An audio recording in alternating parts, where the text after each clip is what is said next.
Sara and the Flying Notebook.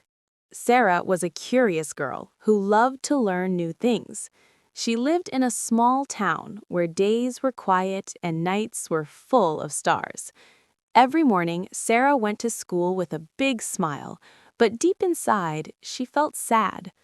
Sara wanted to learn English, but she found it very difficult.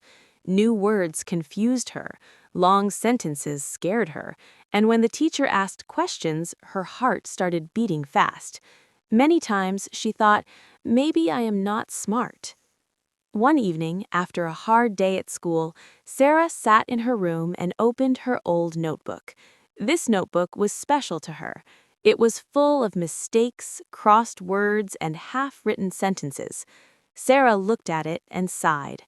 I try every day, but I am still not good, she said softly. Suddenly, something strange happened.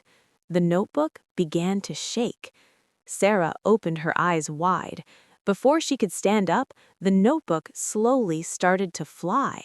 It floated in the air like a bird with invisible wings. Don't be afraid, Sara, a gentle voice said. Sara looked around, shocked. Who is speaking?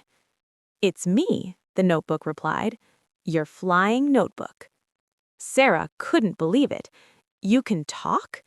Yes, said the notebook, and I can help you. The notebook opened itself, and the pages started turning. Words glowed softly like stars.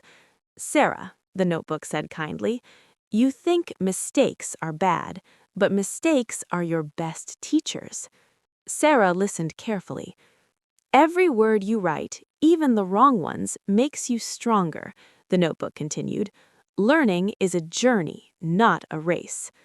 The notebook then lifted Sara gently into the air. They flew out of the window, above the town, above the trees, and into the sky. Where are we going? Sara asked.